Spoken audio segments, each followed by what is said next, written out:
So many years have passed. I made it. I've built a life of my own. I'm successful.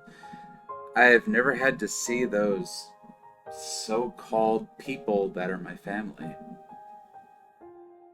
And yet, despite all the therapy, the counseling,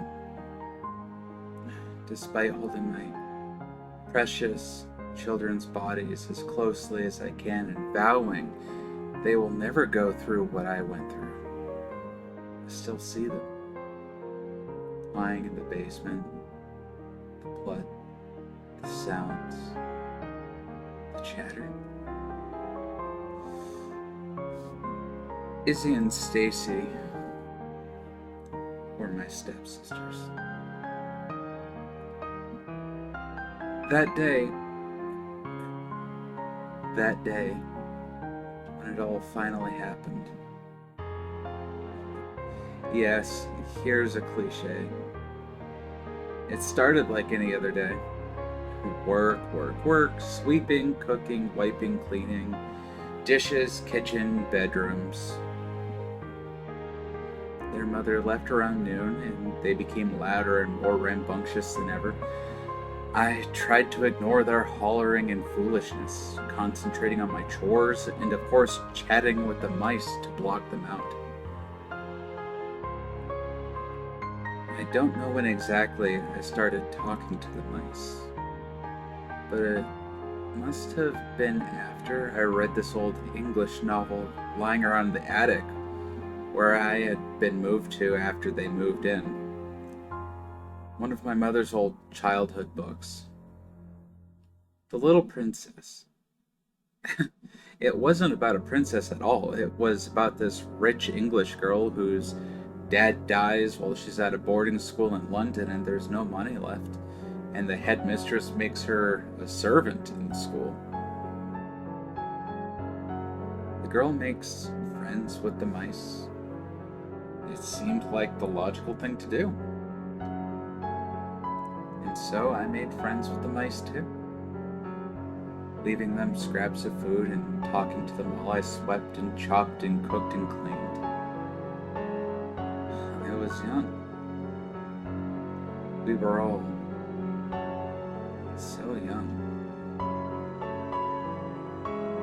Then on that day, when stepmom was out of the house, one of them, my favorite, whom I'll call Jeremy, skittered up to me. He was holding something shiny.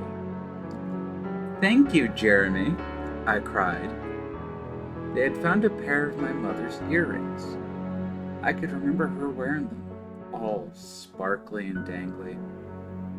I put them on, my heart full. Jeremy told me I looked very pretty. I gave him some cheese. "Ash! Ash!" Izzy's shriek ripped through our conversation. I sighed and straightened, leaning against the kitchen table where Jeremy was nibbling. "Ash!" Stacy joined the screaming. "Don't they have legs?" asked Jeremy irately. I'd better go before they scream the house down. I touched the dangling earrings. "Thank you for finding these, Jeremy. Thank the others too. Here, take some extra food." I put some more of the cheese before the gray mouse. Jeremy chittered, and his friends and family drew forward from under the cabinets to join the feast.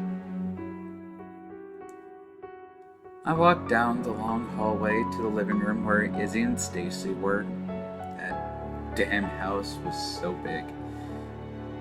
Although I hated their nickname for me. "Ash, the color of your skin." I was glad they didn't use my real name that my own mom had given me.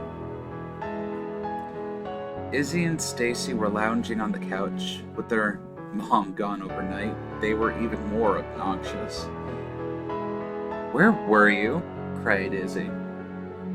Stacy looked straight at me. She was tarting herself up. "Special plans for tonight? Where did you get these?"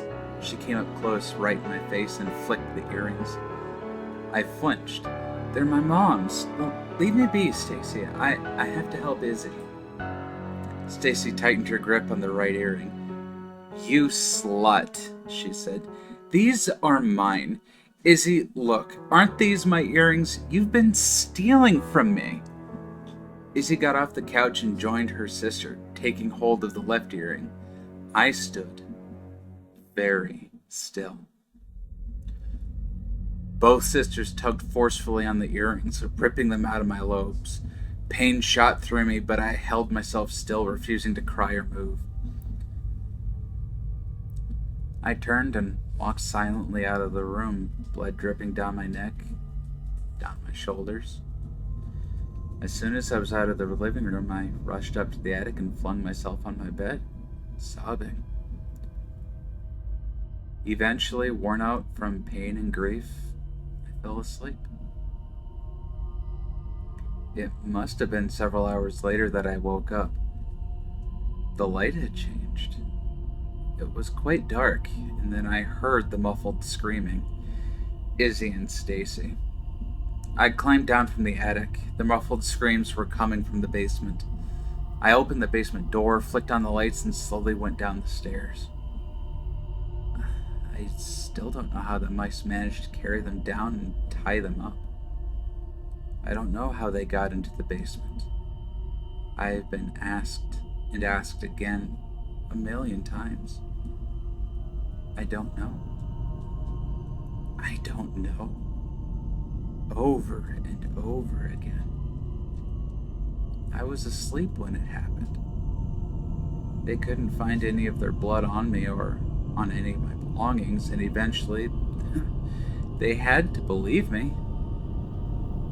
Or at least pretend to.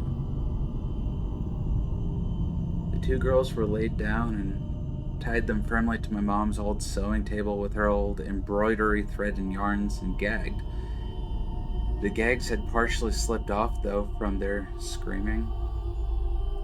Their legs were stretched out, and the mice had chewed off their toes right up to the heels. 4 bloody, toeless stumps. The basement light shone brightly on the glossy, congealing blood. Stacy and Izzy lifted their heads and looked at me, their dull eyes full with terror and pain. Jeremy broke away from the gray crowd and ran up to me. I was probably hallucinating, but he sat back on his hind legs and he grinned at me. His fur was covered in blood. "They can't hurt you anymore. And I got your earrings back. Does that get me more cheese? Please?" I heard him say. I stared at him in silence before nodding, and when I turned, I quietly left the basement.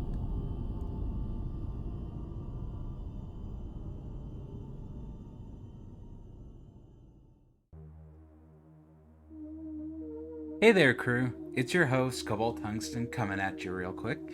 This story was posted to Reddit in r/nosleep by the user 1001 Nights.